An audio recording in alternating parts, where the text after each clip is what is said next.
नमस्कार दोस्तों, जय श्री कृष्ण। तो आज हमारा श्रीमद् भागवत गीता पढ़ने का चौथा दिन है। तो चलिए शुरू करते हैं अगले श्लोक से। जात्स्य हि ध्रुव मृत्यु ध्रुवम जन्म मृतस्य च तस्मातः अपरिहार्ये अर्थे न त्वं सोचितुम् अर्हसि। जिसने जन्म लिया है उसकी मृत्यु निश्चित है और मृत्यु के पश्चात पुनर्जन्म भी निश्चित है। अतः अपने अपरिहार्य कर्तव्य पालन में तुम्हें शोक नहीं करना चाहिए। तात्पर्य: मनुष्य को अपने कर्मों के अनुसार जन्म ग्रहण करना होता है और एक कर्म अवधि समाप्त होने पर उसे मरना होता है, जिससे वह दूसरा जन्म ले सके। इस प्रकार मुक्ति प्राप्त किए बिना ही जन्म मृत्यु का यह चक्र चलता रहता है। जन्म मरण के इस चक्र से वृथा हत्या, वध तथा युद्ध का समर्थन नहीं होता, किंतु मानव समाज में शांति तथा व्यवस्था बनाए रखने के लिए हिंसा तथा युद्ध अपरिहार्य है। कुरुक्षेत्र का युद्ध भगवान की इच्छा होने के कारण अपरिहार्य था और सत्य के लिए युद्ध करना क्षत्रिय का धर्म है।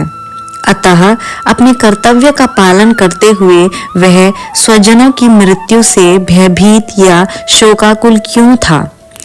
वह विधि कानून को भंग नहीं करना चाहता था, क्योंकि ऐसा करने पर उसे उन पाप कर्मों के फल भोगने पड़ेंगे जिनसे वह अत्यंत भयभीत था। अपने कर्तव्य का पालन करते हुए वह स्वजनों की मृत्यु को रोक नहीं सकता था, और यदि वह अनुचित कर्तव्य पथ का चुनाव करे तो उसे नीचे गिरना होगा। अव्यक्त आदिनी भूतानि व्यक्ता मध्यानि भारत अव्यक्त निधनानि एवं तत्र का परिदेवना। सारे जीव प्रारंभ में अव्यक्त रहते हैं, मध्य अवस्था में व्यक्त होते हैं और विनष्ट होने पर पुनः अव्यक्त हो जाते हैं। अतः शोक करने की क्या आवश्यकता है? तात्पर्य: यह स्वीकार करते हुए कि दो प्रकार के दार्शनिक हैं। एक तो वे जो आत्मा के अस्तित्व को मानते हैं और दूसरे वे जो आत्मा के अस्तित्व को नहीं मानते। कहा जा सकता है कि किसी भी दशा में शोक करने का कोई कारण नहीं है। आत्मा के अस्तित्व को न मानने वालों को वेदांतवादी नास्तिक कहते हैं। यदि हम तर्क के लिए इस नास्तिकवादी सिद्धांत को मान भी लें तो भी शोक करने का कोई कारण नहीं है। आत्मा के पृथक अस्तित्व से भिन्न सारे भौतिक तत्व सृष्टि के पूर्व अदृश्य रहते हैं। इस अहश्य रहने की सूक्ष्म अवस्था से ही हस्य अवस्था आती है। जिस प्रकार आकाश से वायु उत्पन्न होती है, वायु से अग्नि, अग्नि से जल और जल से पृथ्वी उत्पन्न होती है, पृथ्वी से अनेक प्रकार के पदार्थ प्रकट होते हैं, यथा एक विशाल गगनचुंबी महम पृथ्वी से ही प्रकट है। जब इसे ध्वस्त कर दिया जाता है तो वह अदृश्य हो जाता है और अनंतः परमाणु रूप में बना रहता है। शक्ति शर्षण का नियम बना रहता है, किंतु कालक्रम से वस्तुएं प्रकट तथा अप्रकट होती रहती हैं। अंतर इतना ही है। अतः प्रकट होने या अप्रकट होने पर शोक करने का कोई कारण नहीं है। यहाँ तक कि अप्रकट अवस्था में भी वस्तुएं समाप्त नहीं होती। प्रारंभिक तथा अंतिम दोनों अवस्थाओं में ही सारे तत्व अप्रकट रहते हैं, केवल मध्य में वे प्रकट होते हैं, और इस तरह इससे कोई वास्तविक अंतर नहीं पड़ता। यदि हम भगवद गीता के इस वैदिक निष्कर्ष को मानते हैं कि ये भौतिक शरीर कालक्रम में नाशवान है, किंतु आत्मा शाश्वत है, तो हमें यह सदा स्मरण रखना होगा कि यह शरीर वस्त्र के समान है, अतः वस्त्र परिवर्तन होने पर शोक क्यों? शाश्वत आत्मा की तुलना में भौतिक शरीर का कोई यथार्थ अस्तित्व नहीं होता। यह स्वप्न के समान है। स्वप्न में हम आकाश में उड़ते या राजा की भांति रथ पर आरूढ़ हो सकते हैं, किंतु जागने पर देखते हैं कि ना तो हम आकाश में हैं, ना रथ पर। वैदिक ज्ञान आत्म साक्षात्कार को भौतिक शरीर के अस्तित्व के आधार पर प्रोत्साहन देता है, अतः चाहे हम आत्मा के अस्तित्व को माने या ना माने, शरीर नाश के लिए शोक करने का कोई कारण नहीं है। आचरित व्रत पश्यति कश्चित् एनमः आश्चर्यतवतः वदति तथा एवं च अन्य आश्चर्यतवतः च एनम् अन्य शृणोति श्रुत्वा अपि एनम् वेद न च एवं कश्चितः। कोई आत्मा को आश्चर्य से देखता है, कोई इसे आश्चर्य की तरह बताता है तथा कोई इसे आश्चर्य की तरह सुनता है, किंतु कोई इसके विषय में सुनकर भी कुछ नहीं समझ पाते। तात्पर्य, चूंकि गीतोपनिषद उपनिषदों के सिद्धांत पर आधारित है, अतः कठोपनिषद में इस श्लोक का होना कोई आश्चर्यजनक नहीं है। श्रवणयापि बहुभ्यो न लक्ष्य श्रुतोऽपि बहवो य न विदुः आश्चर्यो वृत्ता कुशलोऽस्य लब्धा आश्चर्योऽस्य ज्ञाता कुशला निश्चिते। विशाल पशु, विशाल वटवृक्ष तथा 1 इंच स्थान में लाखों करोड़ों की संख्या में उपस्थित सूक्ष्म कीटाणुओं के भीतर अणु आत्मा की उपस्थिति निश्चित रूप से आश्चर्यजनक है। अल्पज्ञ तथा दुराचारी व्यक्ति अणु आत्मा के सुफलिंग के चमत्कारों को नहीं समझ पाता, भले ही उसे बड़े से बड़ा ज्ञानी जिसने विश्व के प्रथम प्राणी ब्रह्मा को भी शिक्षा दी हो क्यों न समझाए। वस्तुओं के स्थूल भौतिक बोध के कारण इस युग के अधिकांश व्यक्ति इसकी कल्पना नहीं कर सकते कि इतना सूक्ष्मकरण किस प्रकार इतना विराट तथा इतना लघु बन सकता है। अतः लोग आत्मा को उसकी संरचना या उसके विवरण के आधार पर ही आश्चर्य से देखते हैं। इंद्रिय तृप्ति की बातों में फंसकर लोग भौतिक शक्ति माया से इस तरह मोहित होते हैं कि उनके पास आत्मज्ञान को समझने का अवसर ही नहीं रहता। यद्यपि यह तथ्य है कि आत्मज्ञान के बिना सारे कार्यों का दुष्परिणाम जीवन संघर्ष में पराजय के रूप में होता है, संभवतः उन्हें इसका कोई अनुमान नहीं होता कि मनुष्य को आत्मा के विषय में चिंतित करना चाहिए और दुखों का हल खोज निकालना चाहिए। ऐसे थोड़े से लोग जो आत्मा के विषय से सुनने के इच्छुक हैं, अच्छी संगति पाकर भाषण सुनते हैं, किंतु कभी-कभी अज्ञानवश वे परमात्मा तथा अणु आत्मा को एक समझ बैठते हैं। ऐसा व्यक्ति खोज पाना कठिन है जो परमात्मा अणु आत्मा उनके पृथक पृथक कार्यों तथा संबंधों एवं अन्य विस्तारों को सही ढंग से समझ सके। इससे अधिक कठिन है ऐसा व्यक्ति खोज पाना जिसने आत्मा के ज्ञान से पूरा लाभ उठाया हो और जो सभी पक्षों से आत्मा की स्थिति का सही निर्धारण कर सके। किंतु यदि कोई किसी तरह से आत्मा के इस विषय को समझ लेता है तो उसका जीवन सफल हो जाता है। इस आत्मा ज्ञान को समझने का सरलतम उपाय है कि अन्य मतों से विचलित हुए बिना परम प्रमाण भगवान श्री कृष्ण द्वारा कथित भगवद गीता के उपदेशों को ग्रहण कर लिया जाए।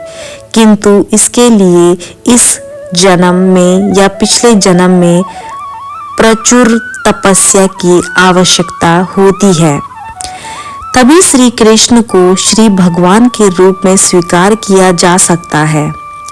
पर कृष्ण को इस रूप में जानना शुद्ध भक्तों की अहेतुकी कृपा से ही होता है, अन्य किसी उपाय से नहीं। देहि नित्यम अवध्य अयम देहे सर्वस्य भारत तस्मात् सर्वाणि भूतानि न त्वं शोचितुम अर्हसि। हे भरतवंशी, शरीर में रहने वाले देही का कभी भी वध नहीं किया जा सकता, अतः तुम्हें किसी भी जीव के लिए शोक करने की आवश्यकता नहीं है। तात्पर्य: अब भगवान अविकारी आत्मा विषयक अपना उपदेश समाप्त कर रहे हैं। अमर आत्मा का अनेक प्रकार से वर्णन करते हुए भगवान श्री कृष्ण ने आत्मा को अमर तथा शरीर को नाशवान सिद्ध किया है। अतः क्षत्रिय होने के नाते अर्जुन को इस भय से कि युद्ध में उसके पितामह भीष्म तथा गुरु द्रोण मर जाएंगे, अपने कर्तव्य से विमुख नहीं होना चाहिए। श्री कृष्ण को प्रमाण मानकर भौतिक देह से भिन्न आत्मा का पृथक अस्तित्व स्वीकार करना ही होगा। यह नहीं कि आत्मा जैसी कोई वस्तु नहीं है या कि जीवन के लक्षण रसायनों की अनंत क्रिया के फलस्वरूप एक विशेष अवस्था में प्रकट होते हैं। यद्यपि आत्मा अमर है, किंतु इससे हिंसा को प्रोत्साहित नहीं किया जाता। फिर भी युद्ध के समय हिंसा का निषेध नहीं किया जाता, क्योंकि तब इसकी आवश्यकता रहती है। ऐसी आवश्यकता को भगवान की आज्ञा के आधार पर उचित ठहराया जा सकता है, स्वेच्छा से नहीं। स्वधर्मम अपि च अवेक्ष्य न वीक्मपितुम अर्हसि धर्मार्थ ही युद्धार्थ श्रेय अन्यन्त क्षत्रियस्य न विद्यते। क्षत्रिय होने के नाते अपने विशिष्ट धर्म का विचार करते हुए तुम्हें जानना चाहिए कि धर्म के लिए युद्ध करने से बढ़कर तुम्हारे लिए अन्य कोई कार्य नहीं है। अतः तुम्हें संकोच करने की कोई आवश्यकता नहीं है। तात्पर्य: सामाजिक अवस्था के 4 वर्णों में द्वितीय वर्ण उत्तम शासन के लिए है और क्षत्रिय कहलाता है। क्षत का अर्थ है चोट खाया हुआ। जो क्षत्रिय से रक्षा करे वह क्षत्रिय कहलाता है। क्षत्रियों को वन में आखेट करने का परिक्षण दिया जाता है। क्षत्रिय जंगल में जाकर शेर को ललकारता और उससे आमने सामने अपनी तलवार से लड़ता था। शेर की मृत्यु होने पर उसकी राजसी ढंग से अंत्येष्टि की जाती थी। आज भी जयपुर रियासत के क्षत्रिय राजा इस प्रथा का पालन करते हैं। क्षत्रियों को विशेष रूप से ललकारने तथा मारने की शिक्षा दी जाती है, क्योंकि कभी-कभी धार्मिक हिंसा अनिवार्य होती है। इसलिए क्षत्रियों को सीधे संन्यासाश्रम ग्रहण करने का विधान नहीं है। राजनीति में अहिंसा कूटनीतिक चाल हो सकती है, किंतु यह कभी भी कारण या सिद्धांत नहीं रही। धार्मिक संहिताओं में उल्लेख मिलता है, आहवेशु मिथुड न्योन जिंगान शंतो महिषिता युद्धमाना परा शक्त्या स्वर्ग यान्त्य पराडमुखा यजेषु पशु ब्रह्मा हन्यते सततः द्विजय संस्कृता किल मंत्रैश तेड़पी स्वर्ग गम वापनुपन। युद्ध में विरोधी ईर्ष्यालु राजा से संघर्ष करते हुए मरने वाले राज्य या क्षत्रिय को मृत्यु के अनंतर वे ही उच्च लोक प्राप्त होते हैं, जिनकी प्राप्ति यज्ञाग्नि में मारे गए पशुओं को होती है। अतः धर्म के लिए युद्ध भूमि में वध करना तथा याज्ञिक अग्नि के लिए पशुओं का वध करना हिंसा कार्य नहीं माना जाता, क्योंकि इसमें निहित धर्म के लिए प्रत्येक व्यक्ति को लाभ पहुंचता है और यज्ञ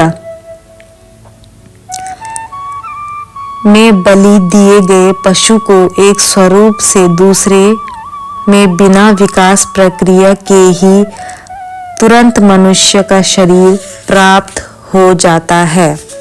इसी तरह युद्ध भूमि में मारे गए क्षत्रिय यज्ञ संपन्न करने वाले ब्राह्मणों को प्राप्त होने वाले सर्वलोक में जाते हैं। स्वधर्म दो प्रकार का होता है। जब तक मनुष्य मुक्त नहीं हो जाता तब तक मुक्ति प्राप्त करने के लिए धर्म के अनुसार शरीर विशेष के कर्तव्य करने होते हैं। जब वह मुक्ति हो जाता है तो उसका विशेष कर्तव्य या स्वधर्म आध्यात्मिक हो जाता है और देहांत बुद्धि में नहीं रहता। जब वह देहांत बुद्धि है तब वह ब्राह्मणों तथा क्षत्रियों के लिए सब धर्म पालन अनिवार्य होता है। सब धर्म का विधान भगवान द्वारा होता है, जिसका स्पष्टीकरण चतुर्थ अध्याय में किया जाएगा।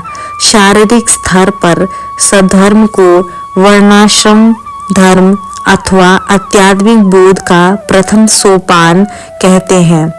वर्णाश्रम धर्म अर्थात प्राप्त शरीर के विशिष्ट गुणों पर आधारित स्वधर्म की अवस्था से मानवीय सभ्यता का शुभारंभ होता है। वर्णाश्रम धर्म के अनुसार किसी कार्य क्षेत्र में स्वधर्म का निर्वाह करने से जीवन के उच्चतर पद को प्राप्त किया जा सकता है। युद्धिच्छा च उपत्रम स्वर्ग द्वारम अपावृत्तम सुखिनः क्षत्रिया पार्थ लभन्ते युद्धम इदर्शम।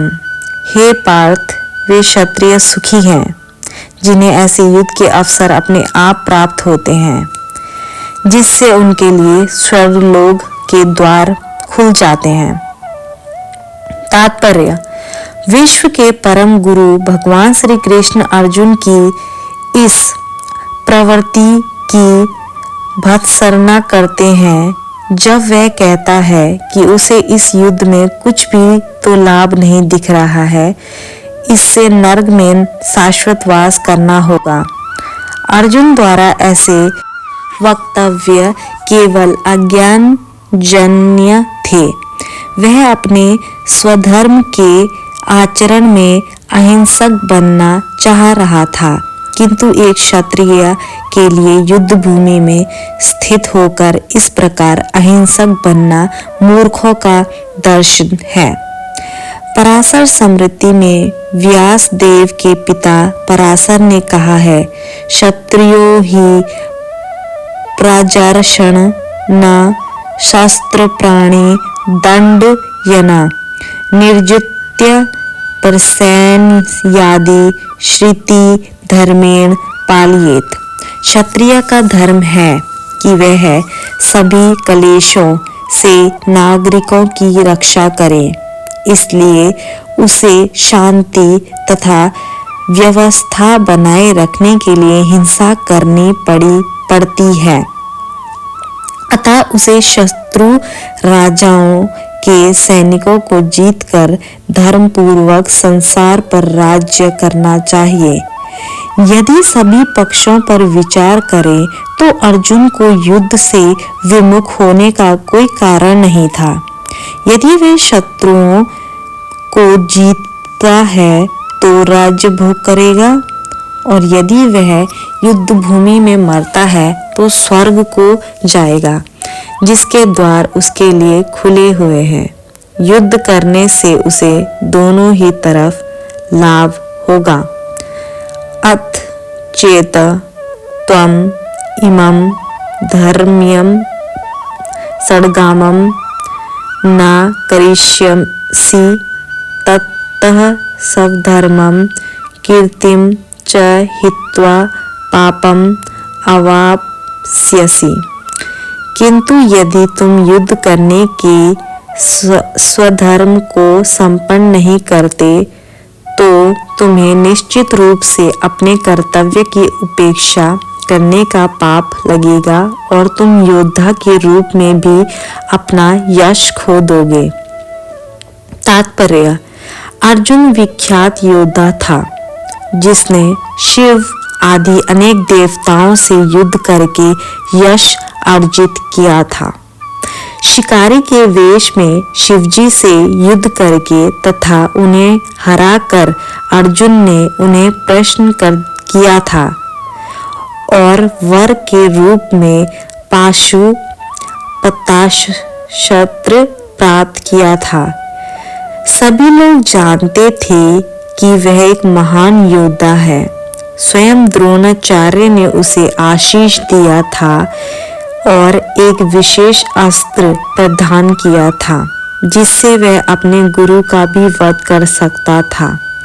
इस प्रकार वह अपने धर्म पिता एवं स्वर्ग के राजा इंद्र समेत अनेक अधिकारियों से अनेक युद्धों के प्रमाण पत्र प्राप्त कर चुका था। किंतु यदि वह इस समय युद्ध का परित्याग करता है तो वह न केवल क्षत्रिय धर्म का उपेक्षा का दोषी होगा, अपितु उसके यश की भी हानि होगी और वह नरक जाने के लिए अपना मार्ग तैयार कर लेगा। दूसरे शब्दों में, वह युद्ध करने से नहीं अपितु युद्ध से पलायन करने के कारण नरक का भोगी होगा। अकीर्तिम च अपि भूतानि कथयिष्यन्ति ते अव्ययाम संभावितस्य च अकीर्ति मरणत अतिरिच्यते। लोग सदैव तुम्हारे अपयश का वर्णन करेंगे और सम्मानित व्यक्ति के लिए अपयश तो मृत्यु से भी बढ़कर है। तात्पर्य: जब अर्जुन के मित्र तथा गुरु के रूप में भगवान श्री कृष्ण अर्जुन को युद्ध से विमुख न होने का अंतिम निर्णय देते हैं, वे कहते हैं, अर्जुन, यदि तुम युद्ध प्रारंभ होने के पूर्व ही युद्ध भूमि छोड़ देते हो तो लोग तुम्हें कायर कहेंगे, और यदि तुम सोचते हो कि लोग गाली देते रहे किंतु तुम युद्ध भूमि से भागकर अपनी जान बचा लोगे तो मेरी सलाह है कि तुम्हें युद्ध में मर जाना ही श्रेयस्कर होगा। तुम जैसे सम्माननीय व्यक्ति के लिए अपकृति मृत्यु से भी बुरी है, अतः तुम्हें प्राण भय से भागना नहीं चाहिए। युद्ध में मर जाना ही श्रेयस्कर होगा। इससे तुम मेरी मित्रता का दुरुपयोग करने तथा समाज में अपनी प्रतिष्ठा खोने से के अपयश से बच जाओगे। अतः अर्जुन के लिए भगवान का अंतिम निर्णय था कि वह संग्राम से पलायन न करे अपितु युद्ध में मरे। भयातः रणात अप्रतम मस्यन्ते त्वां महारथा येषां च त्वं बहुमता भूत्वा यस्यसि लाघवम्। जिन जिन महान योद्धाओं ने तुम्हारे नाम तथा यश को सम्मान दिया है, वे सोचेंगे कि तुमने डर के मारे युद्ध भूमि छोड़ दी है और इस तरह वे तुम्हें तुच्छ मानेंगे। तात्पर्य: भगवान श्री कृष्ण अर्जुन को अपना निर्णय सुना रहे हैं। तुम यह मत सोचो कि दुर्योधन, कर्ण तथा अन्य समकालीन महारथी यह सोचेंगे कि तुमने अपने भाइयों तथा पितामह पर दया करके युद्ध भूमि छोड़ी है। वे तो यही सोचेंगे कि तुमने अपने प्राणों के भय से युद्ध भूमि छोड़ी है।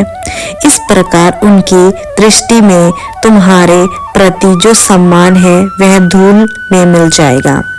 अवाच्यवादान् च बहुना वदिष्यन्ति त्वा अहिता निन्दन्ता त्वा सामर्थ्यं ततः दुःखतरं नु किम।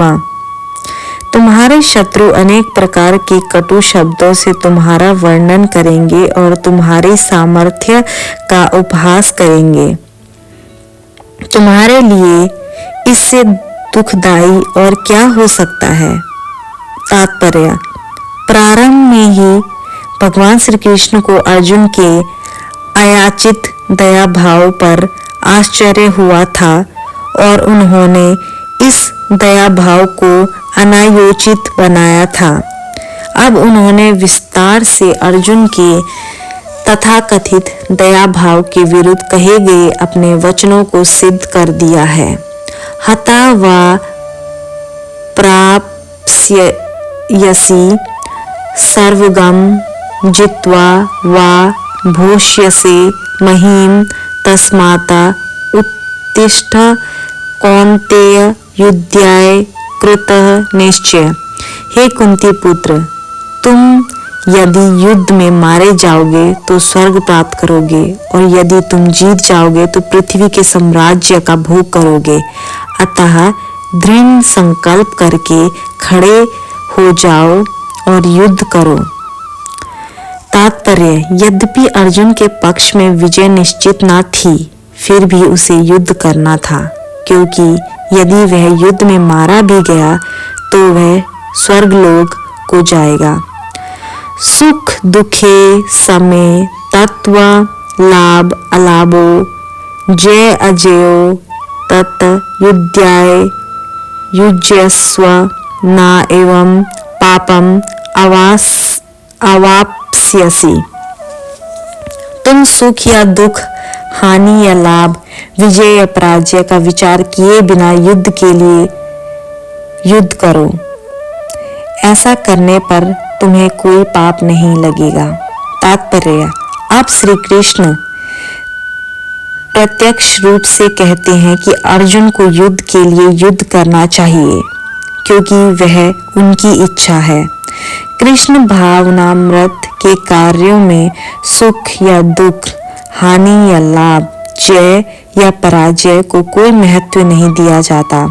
दिव्य चेतना तो यही होगी कि हर कार्य कृष्ण के निमित्त किया जाए। अतः भौतिक कार्यों का कोई बंधन नहीं होता। जो कोई सतोगुण या रजोगुण के अधीन होकर अपनी इंद्रिय तृप्ति के लिए कर्म करता है, उसे अच्छे या बुरे फल प्राप्त होते हैं। किंतु जो कृष्ण भावनामृत के कार्यों में अपने आप को समर्पित कर देता है, वह सामान्य कर्म करने वाले के समान किसी का कृतज्ञ या ऋणी नहीं होता। भागवत में कहा गया है, देव ऋषि भूता पत्निर्णा पितृणा न किङ्करो नायमृणी च राजन् सर्वात्मा य शरणाया गतो मुकुंद परिहत्य कर्तम।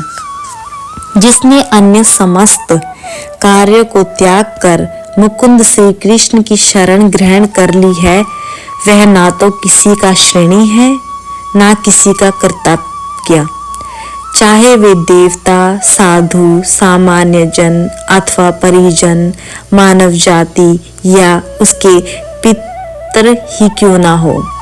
इस श्लोक में कृष्ण ने अर्जुन को अप्रत्यक्ष रूप से इसी का संकेत किया है। इसकी अवस्था अगले श्लोकों में और भी स्पष्टता से की जाएगी। एषा ते अभिहिता साख्ये बुद्धि योगे तु इमाम शृणु बुद्ध्या युक्ता यया पार्थ कर्म बंधन प्रहास्यसि। यहाँ मैंने वैश्लेषिक अध्ययन सांख्य द्वारा इस ज्ञान का वर्णन किया है। अब निष्काम भाव से कर्म करना बता रहा हूँ, उसे सुनो। हे प्रथापुत्र, तुम यदि ऐसे ज्ञान से कर्म करोगे तो तुम कर्मों के बंधन से अपने को मुक्त कर सकते हो। तात्पर्य: वैदिक कोश निरुक्ति के अनुसार सांख्य का अर्थ है विस्तार से वस्तुओं का वर्णन करने वाला, तथा सांख्य उस दर्शन के लिए प्रयुक्त मिलता है जो आत्मा की वास्तविक प्रकृति का वर्णन करता है, और योग का अर्थ है इंद्रियों का निग्रह। अर्जुन का युद्ध न करने का प्रस्ताव इंद्रिय तृप्ति पर आधारित था। वह अपने प्रधान कर्तव्य को भूलकर युद्ध से दूर रहना चाहता था, क्योंकि उसने यह सोचा कि धृतराष्ट्र के पुत्रों अर्थात अपने बंधुओं को परास्त करके राज्य भोग करने की अपेक्षा अपने संबंधियों तथा स्वजनों को न मारकर वह अधिक सुखी रहेगा। दोनों ही प्रकार से मूल सिद्धांत तो इंद्रिय तृप्ति था। उन्हें जीतने से प्राप्त होने वाला सुख तथा स्वजनों को जीवित देखने का सुख, ये दोनों इंद्रिय तृप्ति के धरातल एक है, क्योंकि इससे बुद्धि तथा कर्तव्य दोनों का अंत हो जाता है। अतः कृष्ण ने अर्जुन को बताना चाहा कि वह अपने पितामह के शरीर का वध करके उनके आत्मा को नहीं मारेगा। उन्होंने यह बताया कि उनके सहित सारे जीव शाश्वत प्राणी हैं। वे भूतकाल में प्राणी थे, भूतकाल में भी प्राणी रूप में हैं और भविष्य में भी प्राणी बने रहेंगे, क्योंकि हम सब शाश्वत आत्मा हैं। हम विभिन्न प्रकार से केवल अपना शारीरिक परिधान वस्त्र बदलते रहते हैं, और इस भौतिक वस्त्र के बंधन से मुक्ति के बाद भी हमारी पृथक सत्ता बनी रहती है। भगवान श्री कृष्ण द्वारा आत्मा तथा शरीर का अत्यंत विशद वैश्लेषिक अध्ययन प्रस्तुत किया गया है, और निरुक्ति कोश की शब्दावली में इस विशद अध्ययन को यहाँ सांख्य कहा गया है। इस सांख्य का नास्तिक कपिल के सांख्य दर्शन से कोई सरोकार नहीं है। इस नास्तिक कपिल के सांख्य दर्शन से बहुत पहले भगवान श्री कृष्ण के अवतार भगवान कपिल ने अपनी माता देवहूति के समक्ष श्रीमद् भागवत में वास्तविक सांख्य दर्शन पर प्रवचन किया था। उन्होंने स्पष्ट की बताया है कि पुरुष या परमेश्वर क्रियाशील है और वे प्रकृति पर दृष्टिपात करके सृष्टि की उत्पत्ति करते हैं। इसको वेदों ने तथा गीता ने स्वीकार किया है। वेदों में वर्णन की मिलता है कि भगवान ने प्रकृति पर दृष्टिपात किया और उसमें आणविक जीवात्माएं प्रविष्ट कर दी। ये सारे जीव भौतिक जगत में इंद्रिय तृप्ति के लिए कर्म करते रहते हैं और माया के वशीभूत होकर अपने को भोक्ता मानते रहते हैं। इस मानसिकता की चरम सीमा भगवान के साथ सायुज्य प्राप्त करना है। वह माया अथवा इंद्रिय तृप्ति जन्य मोह का अंतिम पाश है और अनेकानेक जन्मों तक इस तरह इंद्रिय तृप्ति करते हुए कोई महात्मा भगवान श्री कृष्ण यानी वासुदेव की शरण में जाता है, जिससे परम सत्य की खोज पूरी होती है। अर्जुन ने कृष्ण की शरण ग्रहण करके पहले ही उन्हें गुरु रूप में स्वीकार कर लिया है। शिष्य सते है शाधि मां त्वा प्रपत्रम। फलस्वरूप कृष्ण अब उसे बुद्धि योग या कर्म योग की कार्यविधि बताएंगे, जो कृष्ण की इंद्रिय तृप्ति के लिए किया गया है। वह बुद्धि योग अध्याय 10 के 10वें श्लोक में वर्णित है, जिसमें इसे उन भगवान के साथ प्रत्यक्ष संपर्क बताया गया है जो सबके हृदय में परमात्मा रूप में विद्यमान है, किंतु ऐसा संपर्क भक्ति के बिना संभव नहीं है। अतः जो भगवान की भक्ति या दिव्य प्रेमा भक्ति में या कृष्ण भावनामृत में स्थित होता है, वही भगवान की विष्टि कृपा से बुद्धि योग की यह अवस्था प्राप्त कर पाता है।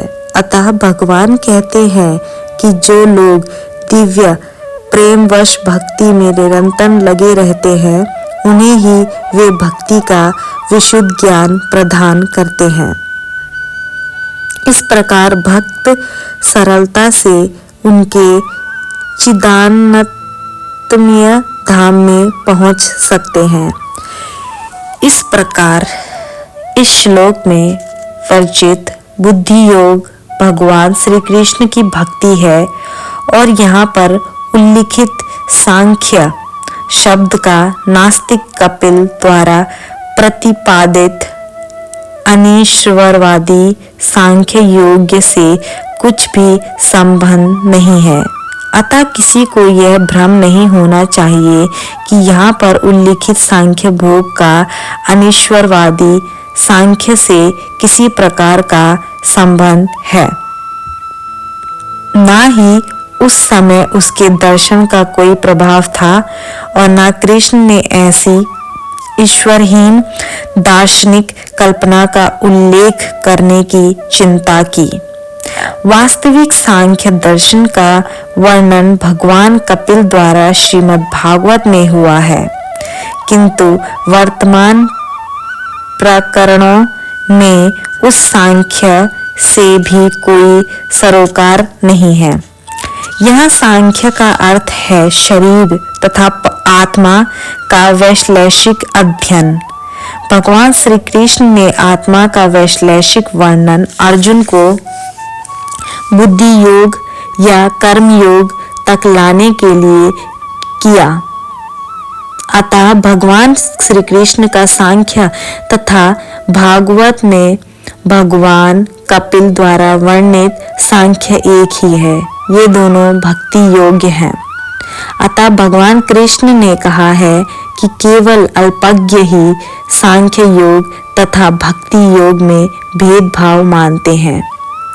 निसंदेह अनीश्वरवादी सांख्य योग का भक्ति योग से कोई संबंध नहीं है। फिर भी बुद्धिहीन व्यक्तियों का दावा है कि भगवद गीता में अनीश्वरवादी सांख्य का ही वर्णन हुआ है। अतः मनुष्य को यह जान लेना चाहिए कि बुद्धि योग का अर्थ कृष्ण भावनामृत में पूर्ण आनंद तथा भक्ति के ज्ञान में कर्म करना है।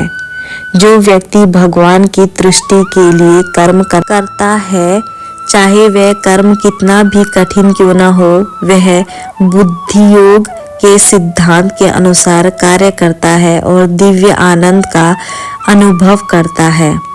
ऐसी दिव्य व्यवस्था के कारण उसे भगवत कृपा से स्वतः संपूर्ण दिव्य ज्ञान प्राप्त हो जाता है और ज्ञान प्राप्त करने के लिए अतिरिक्त श्रम किए बिना ही उसकी पूर्ण मुक्ति हो जाती है।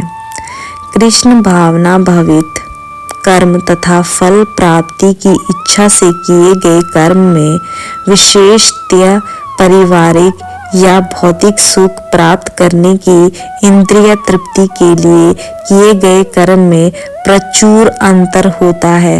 अतः बुद्धि योग हमारे द्वारा संपन्न कार्य का दिव्य गुण है। ना इह अभिक्रम नाश आस्ति प्रत्यवाय न विद्यते सुअल्पम अपि अस्य धर्मस्य याते महता भव्यात्। इस प्रयास में ना तो हानि होती है, ना ही ह्रास, अपितु इस पथ पर की गई अल्प प्रगति भी महान भय से रक्षा कर सकती है। तात्पर्य: कर्म का सर्वोच्च दिव्य गुण है। कृष्ण भावनामृत में कर्म या इंद्रिय तृप्ति की आशा न करके कृष्ण के हित में कर्म करना, ऐसे कर्म का लघु आरंभ होने पर भी कोई बाधा नहीं आती है। ना कभी इस आरंभ का विनाश होता है। भौतिक स्तर पर प्रारंभ किए जाने वाले किसी भी कार्य को पूरा करना होता है, अन्यथा सारा प्रयास निष्फल हो जाता है। किंतु कृष्ण भावनामृत में प्रारंभ किया जाने वाला कोई भी कार्य अधूरा रहकर भी स्थायी प्रभाव डालता है। अतः ऐसे कर्म करने वाले को कोई हानि नहीं होती, चाहे वह कर्म अधूरा क्यों न छोड़ दे। यदि कृष्ण भावनामृत का 1% भी कार्य पूरा हुआ हो तो उसका स्थायी फल होता है। अतः अगली बार 2% से प्रारंभ होगा। किंतु भौतिक कर्म में जब तक 100% सफलता प्राप्त ना हो तब तक कोई लाभ नहीं होता। अजामिल में कृष्ण भावनामृत में अपने कर्तव्य का कुछ ही प्रतिशत पूरा किया था, किंतु भगवान की कृपा से उसे 100% लाभ मिला। इस संबंध में भागवत गीता में एक अत्यंत सुंदर श्लोक आया है। त्वक्त्वा स्वधर्म चरणाम्बुज हरे भज त्रपकोऽथ पतेतो यथि यत्र को भाव द्रम भूदमुस्य की को वार्थ आपतो भजता सर्वधर्मता। यदि कोई अपना धर्म छोड़कर कृष्णा भावनामृत में काम करता है और फिर काम पूरा न होने के कारण नीचे गिर जाता है तो इसमें उसको क्या हानि? और यदि कोई अपने भौतिक कार्य को पूरा करना चाहता है तो इससे उसको क्या लाभ होगा? अथवा जैसा कि ईसाई कहते हैं, यदि कोई अपनी शाश्वत आत्मा को खोकर संपूर्ण जगत को पाले तो मनुष्य को इससे क्या लाभ होगा? भौतिक कार्य तथा उसके फल शरीर के साथ ही समाप्त हो जाते हैं, किंतु कृष्ण भावनामृत में किया गया कार्य मनुष्य को इस शरीर से विनष्ट होने पर भी पुनः कृष्ण भावनामृत तक ले जाता है। कम से कम इतना तो निश्चित है कि अगले जन्म में उसे सुसंस्कृत ब्राह्मण परिवार में या धनी मानी कुल में मनुष्य का शरीर प्राप्त हो सकेगा, जिससे उसे भविष्य में ऊपर उठने का अवसर प्राप्त हो सकेगा। कृष्ण भावनामृत में संपन्न कार्य का यही अनुपम गुण है। व्यवसाय आत्मिका बुद्धि एका इहा कुरुनंदन बहुशाखा ही अनंता च बुद्धय अव्यवसायिनाम। जो इस मार्ग पर चलते हैं वे प्रयोजन में दृढ़ रहते हैं और उनका लक्ष्य भी एक होता है। हे कुरुनंदन, जो दृढ़ प्रतिज्ञ नहीं है उनकी बुद्धि अनेक शाखाओं में विभक्त रहती है। तात्पर्य यह दृढ़ श्रद्धा की कृष्ण भावनामृत द्वारा मनुष्य जीवन की सर्वोच्च सिद्धि प्राप्त कर सकेगा। व्यवसायमिकता बुद्धि कहलाती है। चैतन्य चरितामृत में कहा गया है, शुद्धा शब्दे विश्वास कहे श्रीदृश्य निश्चय कृष्णे भक्ति फले सर्व कर्मे कृत है। श्रद्धा का अर्थ है किसी अलौकिक वस्तु में अटूट विश्वास। जब कोई कृष्ण भावनामृत के कार्य में लगा होता है तो उसे परिवार, मानवता या राष्ट्रीयता में बंध कर कार्य करने की आवश्यकता नहीं होती। पूर्व में किए गए शुभ अशुभ कर्मों के फल ही उसे सकाम कर्मों में लगाते हैं। जब कोई कृष्ण भावनामृत में संलग्न हो तो उसे अपने कार्य के शुभ फल के लिए प्रयत्नशील नहीं रहना चाहिए। जब कोई कृष्ण भावनामृत में लीन होता है तो उसे सारे कार्य आध्यात्मिक धरातल पर होते हैं, क्योंकि उनमें अच्छे तथा बुरे का द्वैत नहीं रह जाता।